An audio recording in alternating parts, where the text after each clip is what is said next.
Olá, igreja, graça e paz, tudo bem com vocês? Vamos ter um tempo de louvor e adoração ao nosso Deus.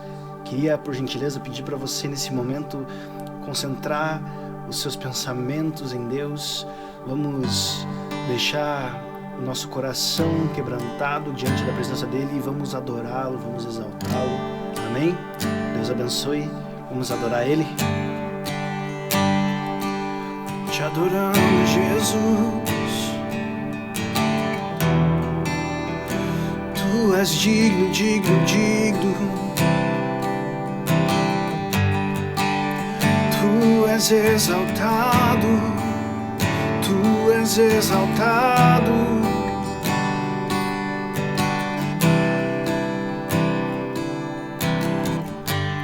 Ouvi o meu Senhor bater na porta e o meu coração queimou. Ouvi o meu Senhor bater na porta e o meu coração queimou. Não vou parar, gastarei minha vida aos seus pés. Não vou parar, eu gastarei minha vida aos teus pés. Larará, larará, larará, larará, larará, larará, larará. Ouvi o meu Senhor bater na porta e o meu coração queimou. Ouvi o meu Senhor bater na porta e o meu coração queimou. Não vou parar, gastarei minha vida aos seus pés.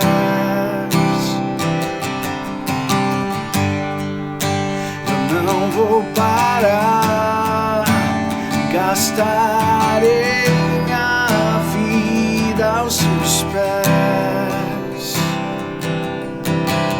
Eu tenho um fogo cerrado em meu peito que não me dá descanso.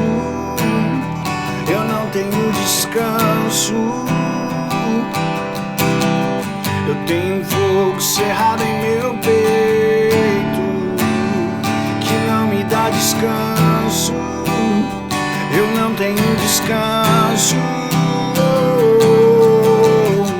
Deixa queimar, deixa queimar, deixa queimar, deixa queimar, deixa queimar, deixa queimar.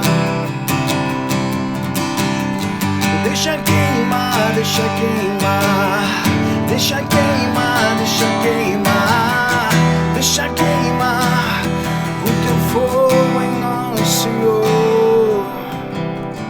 Larará, larará, larará, larará, larará, larará.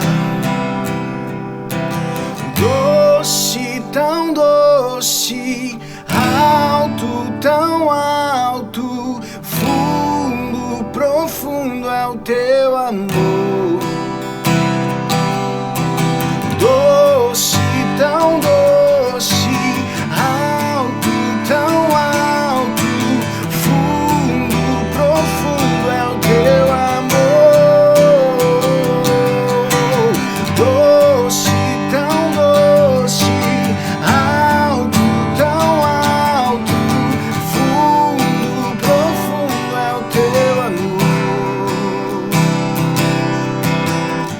Deixa queimar, deixa queimar, deixa queimar, deixa queimar, deixa queimar, deixa queimar. Deixa queimar, deixa queimar, deixa queimar, deixa queimar, deixa queimar teu fogo de amor de Jesus. Oh, oh, oh, oh, te exaltamos.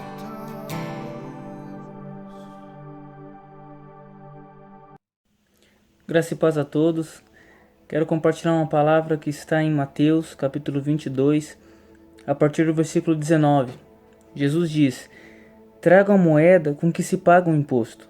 Trouxeram a moeda e ele perguntou: "De quem é o nome e o rosto que são gravados nessas moedas?"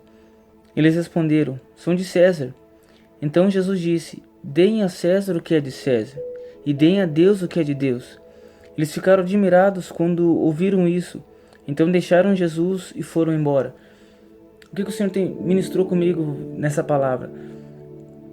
Que nós estamos invertendo princípios, nós estamos invertendo nossas prioridades.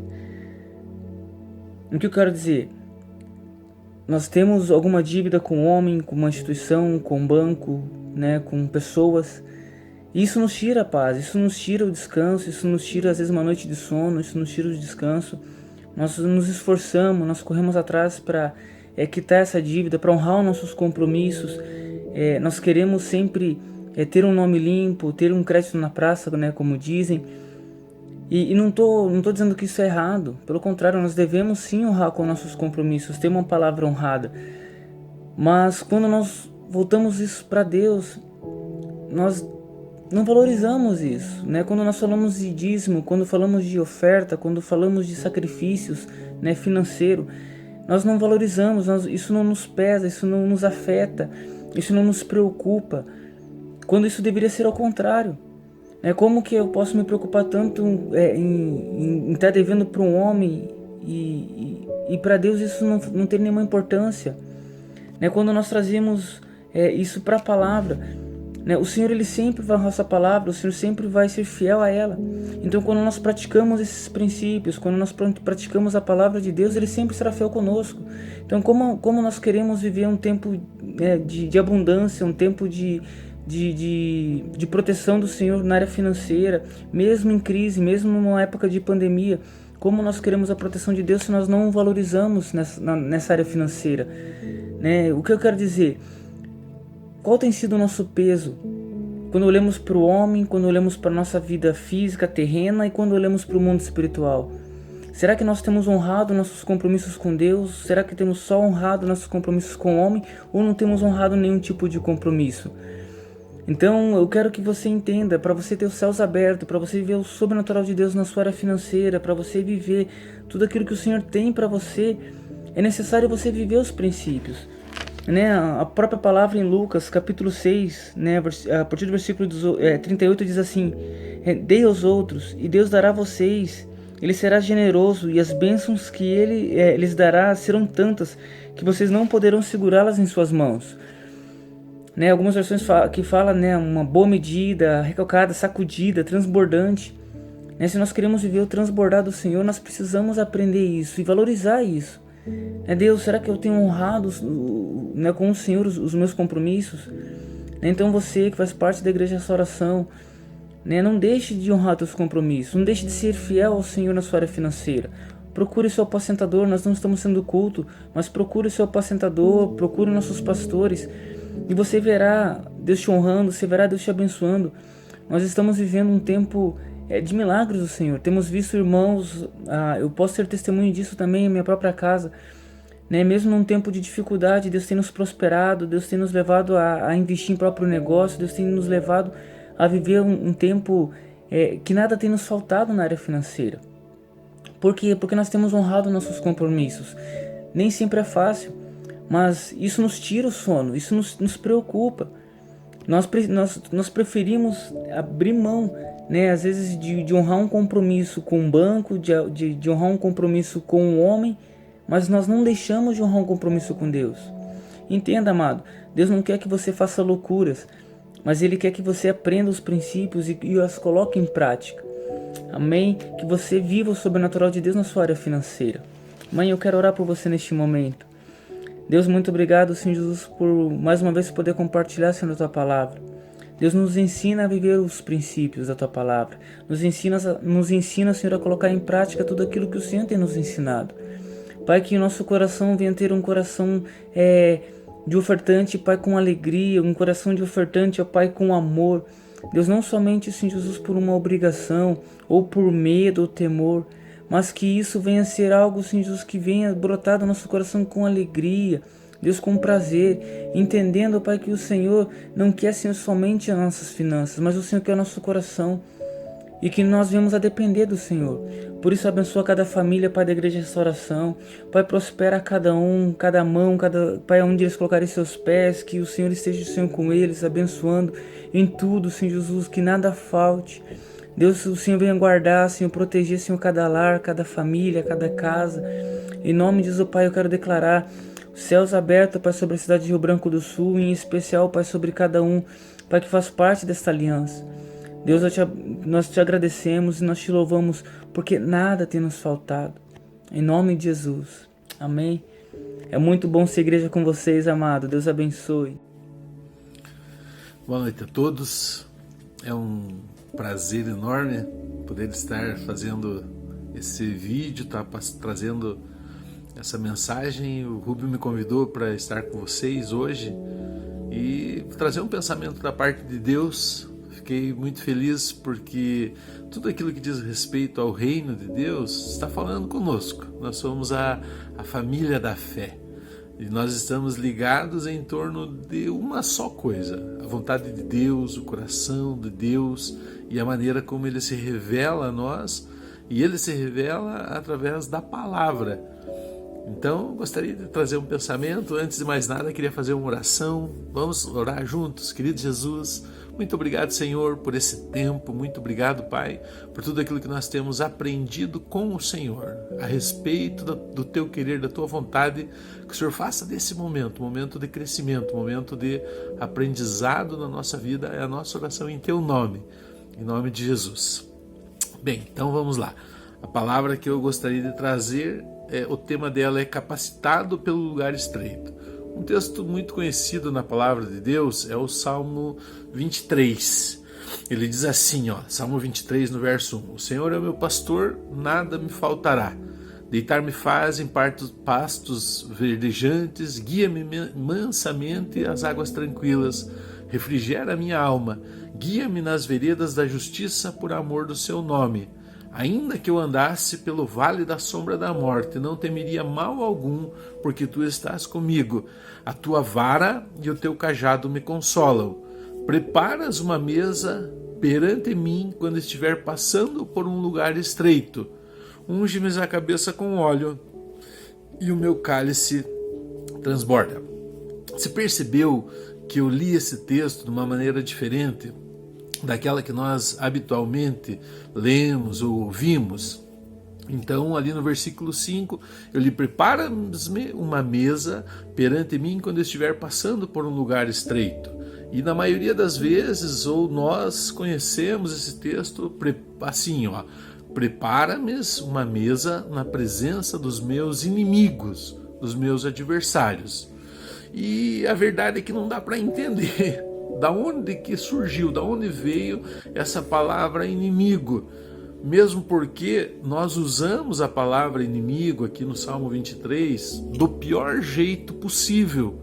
Nós olhamos para pessoas que nos têm algum desafeto, alguma divergência com os nossos pensamentos, e nós tratamos pessoas como se elas fossem inimigas mesmo. Nós usamos esse texto, inclusive, pensando que Deus faz vingança, como se Deus estivesse pronto para me colocar diante do meu inimigo e ele sofrendo e eu experimentando vitória. Sendo que a palavra ali naquele versículo, quando ele diz prepara-me uma mesa perante mim, a palavra aqui é tsarar. No hebraico ela tem um significado, esse que eu li, que significa lugar estreito. Então a palavra que eu trago para nós hoje é que nós somos capacitados no lugar estreito.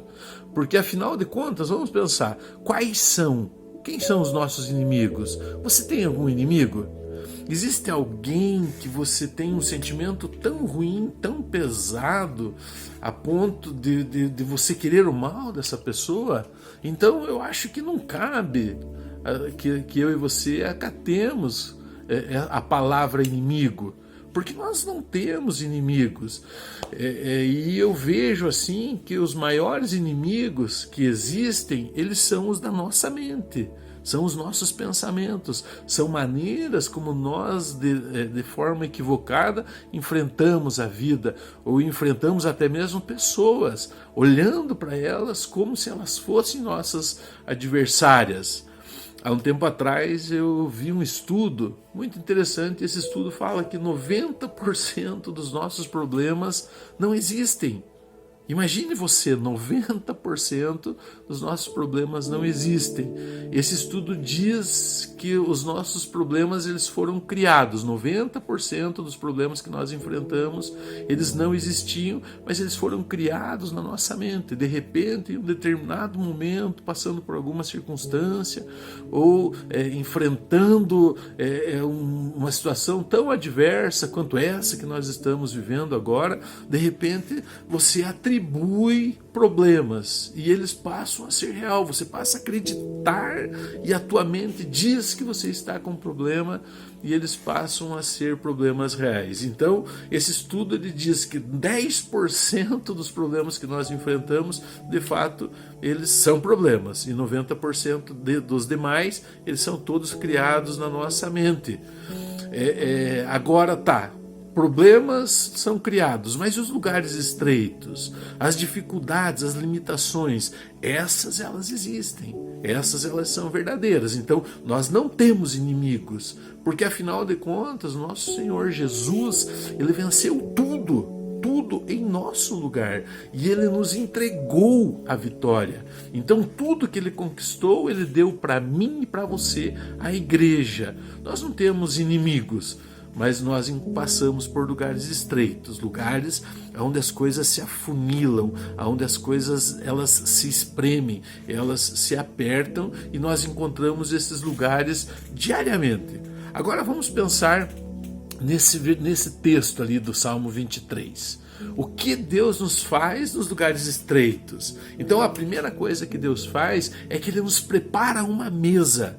Mas essa mesa não é uma mesa de vingança, porque você não tem inimigos. Um cristão ele não tem inimigos, a não ser os seus pensamentos, a não ser a maneira errada de ele compreender a vida, compreender a fé. Não temos inimigos.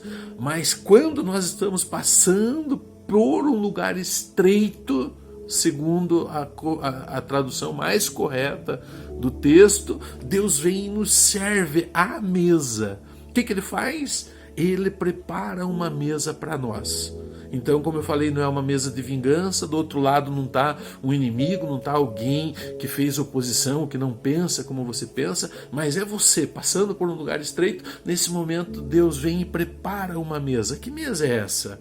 A mesa do banquete, a mesa onde o pai prepara para o filho, ou melhor, para os filhos. O que mais acontece? Ali no texto do Salmo 23 ele diz que a nossa cabeça é ungida com óleo. Então, no lugar estreito, Deus vem e unge a nossa cabeça com óleo. Do que se trata isso? O que é ungir a cabeça com óleo? Ungir a cabeça com óleo é confirmar que a autoridade que está sobre Cristo agora está sobre nós.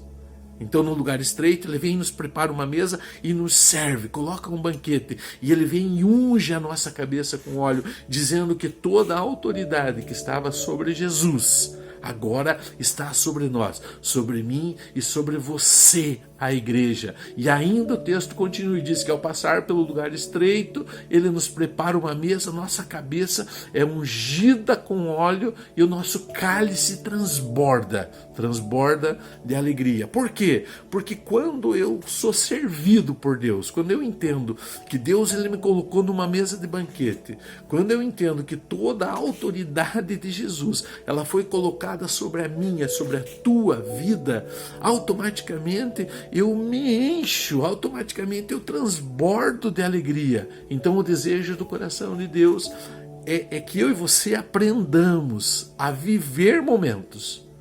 Os bons são bons de passar, claro, mas os difíceis, eles também trazem uma recompensa. Eu acredito claramente que Deus não mandou essa pandemia, não mandou esse coronavírus, como muitas pessoas tentam nos convencer. Não, é de Deus. Não, se fosse de Deus, nós não poderíamos nem orar para que o coronavírus fosse embora. Não, se fosse do desejo do coração dele que o homem padecesse, nós teríamos que suportar.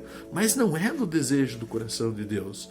O desejo do coração de Deus é que eu e você aprendamos, dia após dia, um pouco mais a respeito do que ele é e do que ele faz e já fez por nós naquela cruz.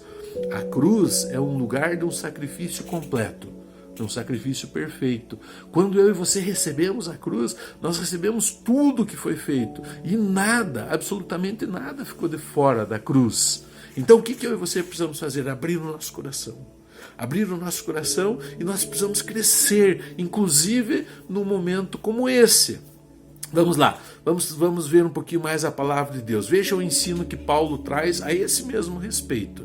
Em 2 Coríntios 4, no verso 4, ele diz assim, o Deus, aqui o versículo está Deus em letra minúscula, não falando de Deus Pai, nosso Senhor, mas falando de um outro Deus, não o verdadeiro. Diz assim, o Deus desta presente era perversa cegou o entendimento dos incrédulos, cegou o entendimento, trazendo incredulidade, a fim de que, qual é o propósito? Por que o Deus dessa era cegou o entendimento das pessoas, da igreja? Vamos pensar assim, vamos nos colocar, porque nós somos a igreja, vamos nos colocar no lugar certo, da maneira certa. A Bíblia foi escrita para nós. Então o Deus dessa presente era perversa cegou o entendimento, trazendo incredulidade, a fim de que não vejam a luz do Evangelho da glória de Cristo, que é a imagem de Deus. Então o que é a incredulidade? Incredulidade é não ver Cristo. Então, incredulidade é não atribuir a Jesus o que ele já fez. Isso é incredulidade. Jesus venceu a morte, Jesus venceu as trevas, Jesus venceu todos os inimigos, Jesus deixou o Espírito Santo, Jesus nos capacitou, nos ungiu, nos fortaleceu. O que Paulo está falando? Que existe um Deus desta era, não o Deus verdadeiro, mas um Deus que age nesse momento e que ele tenta colocar na cabeça das pessoas que Jesus não fez, que Jesus não é suficiente. Sabe, que está faltando ainda. Não, incredulidade é não ver o que Jesus fez, é não o encontrar onde eu não queria que ele estivesse. Você consegue entender isso? Porque nós queremos encontrar Jesus num lugar pré-estabelecido por nós. Nós criamos um altar e aí a ideia do altar ela passa a ter até sentido, significado, porque o altar é o lugar que eu criei para que Jesus venha ali. E na verdade, Jesus está em todos os lugares. O altar, ele não é um amontoado de pedras, não são algumas imagens que algumas pessoas gostam de fazer isso nas suas casas. Não, o altar é o lugar onde nós vemos Cristo. Deixa eu te fazer uma pergunta, você que está me ouvindo aí, né? Você meu irmãozinho aqui da Vila São Pedro, da nossa Igreja da Restauração, aonde é o altar que você está vendo Cristo? Porque com certeza muitas pessoas estão vendo Cristo nesse momento, nessa dificuldade, nessa circunstância mais puxada, mais delicada que nós estamos vivendo. O capítulo de Coríntios ali, no versículo 6, né, o capítulo 4 de 2 Coríntios, no versículo 6, ele diz assim, porquanto foi Deus quem ordenou. Olha só, escute isso. Porquanto foi Deus quem ordenou, das trevas resplandeça a luz. Das trevas resplandeça a luz. Eu estou falando que nós estamos sendo capacitados em um lugar estreito. Esse é o pensamento. Paulo está dizendo assim, foi Deus quem ordenou, das trevas resplandeça a luz, pois Ele mesmo resplandeceu em nossos corações, para a iluminação do conhecimento da glória de Deus na face de Cristo. O que ele fez? Ele mesmo resplandeceu em nossos corações, mostrando que eu e você já estivemos em trevas. e que nós saímos das trevas e que agora a glória de Deus ela se manifesta em nós. Só que existe um detalhe nesse versículo, existe um detalhe na palavra de Deus, é que a luz ela sai das trevas. Uau! Da onde? A luz ela sai das trevas. Uma tarde dessas, eu e a Nani, a gente estava vindo por aí na rodovia de carro, era o finalzinho da tarde, era bem ali nas 5h30, 15 para as 6, sabe? Eu acendi a luz do carro e a Nani me falou assim, o carrinho dela, ela me falou assim, a luz do meu carro tá ruim, né? Não era isso. Então essa é a viração do dia, aquele momento onde está quase noite e ainda é quase dia, né? Ainda o que estava acontecendo ali? Então ainda era cedo demais para a luz do carro iluminar e era tarde demais para a luz do dia prevalecer. Você consegue entender aquele momento assim que você acende a luz do carro, mas que parece que ela não clareia? Não, é que o dia está trocando. Você talvez lembre o nome desse momento. Ele é conhecido como lusco-fusco. A hora onde as luzes do dia e da noite elas estão trocando. Nessa hora a luz não brilha. Nessa hora, se você ligar uma lanterna, ela tem pouco efeito. Nessa hora, a luz ela é diferente. A luz do carro ilumina pouco. Por quê? Porque a luz ela só resplandece nas trevas. Então, quando escurece e quanto mais houver escuridão, mais efeito a luz tem. E por esse motivo é que a luz saiu das trevas. Eu e você, nós estávamos em trevas. Nós estávamos mortos. A Bíblia diz que nós estávamos mortos nos nossos pecados e nos nossos delitos. Deus foi lá e das trevas nos transformou luz. Uau! Paulo está dizendo isso. Então esse momento é um momento difícil para muitos? Sim, claro que é um momento difícil. Eu não gostaria que nós estivéssemos passando por tudo que nós estamos passando agora. Mas também é uma oportunidade, porque das trevas nasce a luz. E o texto continua, Paulo continua dizendo, no versículo 7, ele diz assim, ó, temos, porém, esse tesouro em um vaso de barro, para demonstrar que esse poder, que a tudo excede, provém de Deus e não de nós mesmos. Você já parou para pensar por que no vaso de barro? Porque o Evangelho, a riqueza do Evangelho, a glória de Deus, agora ela está em nós, ela está em mim e em você. O vaso de barro é um material, esse material aqui, que pelo menos isso as pessoas estão entendendo agora, que é muito frágil, muito pequeno, muito limitado, e que um vírus aparece e faz com que a humanidade inteira pare, mostrando a fragilidade. Mas o texto continua, e no verso 8, já eu indo para o final dessa minha mensagem, no verso 8 ele diz assim, ó, presta atenção, sofremos pressões de todos os lados, contudo não estamos arrasados. Ficamos perplexos com os acontecimentos, mas não perdemos a esperança.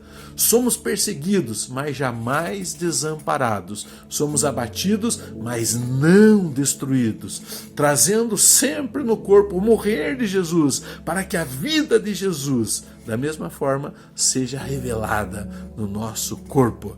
O que está acontecendo? Nós estamos passando por um lugar estreito, estamos sofrendo, estamos sendo espremidos, mas cada momento, cada circunstância que nós vivemos é para que a glória de Deus ela apareça mais, ela resplandeça mais, a luz nas trevas. Esse é o nosso chamado, foi isso que Jesus fez por nós. Ele nos chamou para que em momentos como esse nós pudéssemos viver a diferença que vem do Evangelho. Eu não estou falando sobre sair pregando o Evangelho no mundo, eu estou falando sobre pregar o Evangelho e viver o Evangelho em casa. Porque o nosso mundo agora está bem reduzido, nós estamos limitados, poucas coisas podemos fazer, temos vontade de sair dar uma passeada, mas não dá, é hora de se cuidar, é hora de estar em casa, é hora de entender que o Evangelho começa dentro da nossa casa e que nós passamos pelo lugar estreito e que dali nós saímos melhores. Escute isso. Esse momento é um momento de lugar estreito, mas se você deixar a luz resplandecer nas trevas, eu sei que nós nos tornaremos pessoas melhores. A suficiência, ela despreza a luz. Então, quando você está suprido em todas as áreas, você tem poucas necessidades, inclusive de fé, inclusive de Jesus, né? Então, eu 100% suprido, não preciso de nada. Mas o lugar estreito, como esse que nós estamos falando, revela Cristo, revela quem nós somos em Cristo, revela o nosso Cristo, revela a nossa fé. Eu espero que você esteja sendo forjado, que você esteja sendo tratado por esse Deus vivo, presente, e que essa circunstância torne você uma pessoa melhor, porque eu sei que esse é o plano, o projeto do coração de Deus para as nossas vidas, em todos os momentos, em todas as circunstâncias. Deixa eu fazer mais uma oração por você, deixa eu abençoar a tua vida, abençoar esse momento que você está vivendo. Querido Jesus, eu confirmo, Pai, que a tua palavra é poderosa, ela é verdadeira. Eu declaro a tua palavra enchendo corações agora, trazendo propósito, trazendo significado, nos fazendo experimentar, Pai, tudo aquilo que o Senhor já conquistou por nós naquela cruz. Muito obrigado, porque o Senhor está conosco, indiferente do momento, indiferente da circunstância. Que Deus abençoe muito a tua vida, meu irmão, e que você continue colhendo todo o fruto da cruz de Cristo. Amém?